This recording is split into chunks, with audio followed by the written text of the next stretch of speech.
자, 오장의 출발도 이데일리 TV와 함께 해주시죠. 마켓나우 3부로 이어가도록 하겠습니다. 자, 오늘은 시장의 변동성이 여전한 상황입니다. 상승부를 켜고 있지만 코스피가 조금씩 상승을 반납하면서 거의 보합권 수준까지 내려오고 있고 코스닥은 이번 주에 내내 약한 모습입니다. 자, 일단은 대외적으로 미국과 중국의 지금 정상회담 이제 시작을 했는데 여기에서 어떤 이야기가 나올까를 저희가 계속 오늘 내일은 주시할 수밖에 없는 상황이고요. 주 후반인데 여러 가지 좀 부담스러운 것들은 있습니다. 오늘 또 옵션 만기일입니다. 그래서 외국인들이 오늘 어떻게 포지션을 잡고 내일은 또 어떤 식으로 포지션을 잡을지가 굉장히 중요한데 일단은 어제 오늘은 외국인들이 선물 매도, 현물 매도를 강하게 계속 좀 출회를 하고 있어서 이게 조금 부담인 상황입니다. 4월에 어쨌든 외국인들이 포지션 잡은 게 완전히 거의 실패했기 때문에 이번엔 또 어떤 모습을 보여줄지 중요할 것이고요. 또 중요한 것은 많은 시청자분들이 궁금해하시고 또 뉴스 체크하고 계신 삼성전자 이야기입니다. 자, 삼성전자의 이 노사 협상이 다시 한번 결렬이 되면서 근데 또 대화를 이어가자라는 사측의 이야기는 나오고 있거든요. 속보를 통해서. 자, 그런 상황에서 과연 이것이 앞으로의 시장 또 삼성전자의 주가에 어떤 영향을 미칠지 다시 한번 좀 판단을 해봐야 할 것 같아서 앵커 브리핑으로 함께 살펴보도록 하겠습니다. 자, 삼성전자 오늘 주가가 장중에 29만 9,500원까지 올라갔다가 30만 원 코앞에 두고 나서 다시 이제 흘러내리고 있는 상황입니다. 자, 시장에서는 어제 이제 결과가 나왔죠. 삼성전자 노사 협상이 여전히 뭔가 평행선을 달리고 있다. 뭔가 접점을 찾지 못하고 있다라는 건데요. 자, 삼성전자 노조가 이 중앙노동위원회에서 이 정부 쪽에서 중재를 한 안을 제시를 했는데 그것에 대해서 이제 중앙노동위원회가 삼성전자 노조원들을 상대로 한번 투표를 해보는 게 어떠냐, 찬반 투표를 해보는 게 어떠냐라고 제안을 했는데 삼성 노조 지도부 측에서 단칼에 거절을 했다라는 뉴스가 지금 막 쏟아져 나오고 있습니다. 어쨌든 정부나 삼성전자 측은 계속 대화를 시도하려고 하는 뉘앙스를 보여주고 있고 반면에 노조 측에서는 여전히 자신들의 의견을 고수하고 양보하지 않는 듯한 이미지를 보여주고 있어요. 자, 뭐가 이 논쟁거리인지를 한번 살펴보겠습니다. 자, 정부 측이 중앙노동위원회에서 중재안을 마련을 했습니다. 자, 이 초과이익 성과금 OPI 제도를 지금 이 노조에서 이걸 강하게 영구 폐지해달라고 강하게 고수를 하고 있는데 중앙노동위원회에서 제시한 것은 OPI 상한선은 유지를 하자. 대신에 반도체 부문에는 조금 더 특별 포상을 추가 지급하는 안을 한번 제안을 했습니다. DS 부문, 이 반도체 부문의 매출 영업이익이 국내에서 1위를 차지했을 경우에는 영업이익의 12%의 성과급을 지급한다라고 이렇게 중재안을 제안한 거죠. 자, 노동조합 측에서는 영업이익의 15% 무조건 해야 된다라고 고수하고 있고 말씀드린 이 상한선 영구 폐지해야 된다, OPI를 영구 폐지해야 된다라는 입장을 전혀 바꾸지 않고 있는 상황입니다. 그러니까 이런 중재안을 내놓으니 노조 측에서는 전혀 받아들이지 않는 모습이고요. 여기에서 만약에 중재안대로라고 계산을 하면 올해 삼성전자 영업이익 340조를 계산을 해서 여기에서 12% 적용하면 그래도 40조 원이 넘는 규모를 이제 성과급으로 나눠 갖게 되는 규모가 나옵니다. 이런 요구안을 제시했는데도 말씀드린 것처럼 노동조합은 삼성전자 노조는 15% OPI 영구 폐지, 매출 영업이익 1위 조건 이것도 마음에 안 든다. 왜 SK하이닉스랑 우리를 비교해야 되냐? 우리가 1등 기업인데 라고 이야기를 하면서 이것도 말이 안 된다라는 이런 입장을 보이면서 결국에는 결렬이 됐습니다. 그런데 조금 전에 일단 중앙노동위원회랑 삼성전자 사측에서는 대화를 좀 더 이어가자, 16일부터 다시 이야기를 하자라는 제안을 던졌습니다. 노조에서 어떻게 받아들일지를 좀 살펴봐야 되겠고요. 자, 이런 상황에서 오늘 삼성전자의 주가가 사실 장 초반엔 30만 원 근처까지 가면서 이거 30만 원 넘어가나라는 그런 사인을 줬습니다. 왜냐하면 여러 가지 이유가 있겠지만 지금 JP모건에서 오늘 또 이 삼성전자의 노조 파업 이슈로 투자를 어떻게 해야 될지에 대한 입장을 이렇게 리포트를 발행을 했습니다. 일단은 목표 주가는 35만 원 오버웨이트로 유지를 하는 상황이었고요. 결국에는 JP모건은 삼성전자 파업 잘 해결이 될 거다라는 식의 이 뉘앙스를 가지고 있었어요.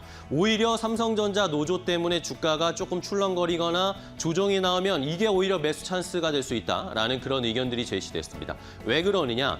자, 일단은 영업이익 OPI, 영업이익에서 말씀드린 것처럼 노조 측의 15%가 제한이 받아들여질 가능성이 크지 않다라고 생각을 하고 있는 것 같아요. 이게 기본 시나리오, 베이스 케이스가 아니다라고 JP모건에서는 얘기를 했고요. 파업을 강행했을 때와 협상을 타결했을 때 어느 정도의 영업이익에서 숫자가 줄어드는지를 계산을 JP모건 측에서는 해본 것 같습니다. 만약에 다음 주에 파업이 강행이 된다. 그러면 생산 차질로 결국엔 실적의 영향, 매출이나 영업이익에 영향을 줄 텐데 올해 전체 OP, 영업이익에 영향을 줄 것은 대략 21에서 35조 원 정도의 어쨌든 상처, 스크래치를 줄 것이다 라고 얘기를 했고요. 만약에 긍정적으로 협상이 타결되어서 이제 인건비가 그러면 올라가게 되면서 영업이익에서 그것이 약간 차감이 되겠죠. 인건비 증가, OPI 말씀드린 것처럼 이 상한제 10에서 15% 정도 내외에서 결정이 될 거고 기본급이 5% 상향되는 이런 관련 인건비 증가 추이가 나타나게 되면 대략 17조에서 30조 원 정도의 이제 영업이익에서 제외가 되는 숫자가 나올 것이다라는 겁니다. 결국에는 협상이 타결됐을 때가 조금 더 비용이 덜 들어간다라는 계산이 나온다는 거죠. 그러니까 사측에서도 지금 노조의 대화를 하자라고 입장을 던지는 것이고 파업이 강행될 가능성은 그렇게 크지 않다라고 생각을 하고 있습니다. 이러면서 이제 오늘 JP모건의 이런 투자 의견도 하는 몫을 하면서 삼성전자의 주가가 29만 9,500원까지 딱 갔다가 30만 원 돌파하나 싶었는데 일단은 멈췄습니다.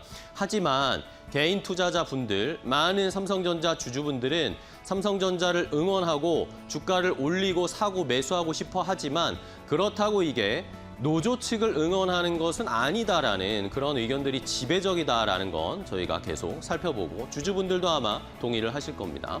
자, 다음 페이지 보실까요? 이러면서 JP모건은 이렇게 이야기를 했습니다. 파업 우려 물론 있다. 그런데 그것 기대 이상의 펀더멘털이 이 노조 파업에 대한 우려를 압도하는 수준이기 때문에 주가는 크게 이 투자 의견이나 목표 주가를 변화하지 않겠다, 바꾸지 않겠다라는 의견이었습니다. 일단 뭐 다 아는 말씀, D램 실적 너무나 잘 나올 것이기 때문에 2분기 계약 가격도 시장에서 예상했던 것보다 훨씬 더 높은 가격으로 계약을 했죠. 이런 것들이 실적 상향 조정분을 다 계산을 해봤을 때 파업으로 인한 아까 말씀드린 그런 스크래치를 충분히 상회하고도 남을 것이다라고 주장을 하고 있는 모습이고요. 주주환원, 우리 주주분들도 이제 많은 관심이 있으시잖아요. 이거 성과금 많이 주면 우리 주주들한테는 배당 잘 안 해주는 거 아니야? 이런 걱정을 또 하실 텐데 성과급 지급의 일부는 아마 자사주로 충당할 가능성이 있을 거라고 JP모건은 예상을 하고 있었고요. 그러면서 이것과 상관없이 올해에 삼성전자 주주분들에 대한 주주 환원은 50%를 유지할 것이다. 삼성전자는 유지할 것이다 라고 JP모건은 예상했습니다. 생산 차질, 만약에 파업이 일어나더라도 생산 차질에도 크게 영향을 미치지 않을 것이다라고 얘기했는데 일단 반도체 팹이라는 이 구조, 시스템상 이게 완전히 멈추는 것은 불가능하다라는 겁니다. 그리고 만에 하나 파업에 들어가더라도 최악의 경우라도 삼성전자는 장비 협력사, 이 CS 엔지니어들을 통해서 좀 대체하는 운영을 할 수도 있다. 그것들을 대비하고 있을 것이다 라고 하면서 생산 차질도 그렇게 크지 않을 것이다 라고 예상했고요. 그리고 주가적인 측면에서 봤을 때도 지금 어제까지만 해도 SK하이닉스가 지금 200만 원 넘어가기 직전이잖아요. 근데 이번 주에 삼성전자는 좀 지지부진했습니다. 이런 것들을 봤을 때 SK하이닉스 대비해서 주가가 파업 리스크 때문에 덜 갔습니다. 이런 것들이 오늘은 좀 반응이 나타나기도 했지만 결국에는 파업이 해결되고 긍정적인 이야기들이 나오게 되면 점프업 할 수 있는, 삼성전자가 단숨에 30만 원 넘어갈 수도 있는 그런 오히려 모멘텀으로 작용할 수도 있다라는 이런 여러 가지 긍정적인 해석을 해주고 있는 모습이었습니다. 자, 이런 상황에서 지금 많은 시청자분들과 삼성전자 주주분들은 가슴을 졸이고 계십니다. 그런데 삼성전자가 지금 이러고 있을 때가 아닙니다. 지금 미국과 중국의 정상회담이 중국에서 열리고 있잖아요. 어제도 제가 말씀드렸지만 갑자기 트럼프 대통령이 젠슨 왕도 데려가고 지금 중국 쪽에서는 인민일보에서 논평을 이렇게 냈습니다. 미국을 우리가 대체하거나 도전할 의사가 없다. 미국의 번영과 성공을 환영한다. 뭐 이런 식으로 유화 제스처를 보내고 있습니다. 만약에 트럼프와 시진핑 이 국가주석이 긍정적인 사인들을 보내면서 만약에 중국의 반도체에 대한 제재나 장비 제재 이런 것들을 조금씩 풀어주는 사인들을 보이게 되면 그게 물론 시간이 오래 걸리겠지만 우리 시장에는 결코 좋은 사인이 안 나옵니다. 이런 상황에서 지금 중국의 D램 기술 격차 거의 한두 세대까지 우리나라를 쫓아왔다라는 이야기 계속 나오고 있고요. 범용 D램, 낸드 이런 쪽에서는 뭐 격차가 2, 3년밖에 안 난다는 이야기 뉴스 많이 보셨죠? 그리고 지금 중국의 반도체 메모리 업체들, 낸드나 D램 만드는 업체들의 점유율이 빠르게 늘어나고 있습니다. 작년에 우리가 삼성전자 주가 올라가기 전에 중국의 메모리 업체들이 너무 빨리 따라와서 걱정이다라는 이야기 많이 했었잖아요. 그건 여전히 진행 중이거든요. 이런 것들을 봤을 때 삼성전자의 노사 협상이 빨리 좀 타결이 되고 다시 한번 긍정적인 모멘텀으로 실적이나 눈높이를 높일 수 있는 결과가 나오길 기대해 보겠습니다. 앵커 브리핑이었습니다.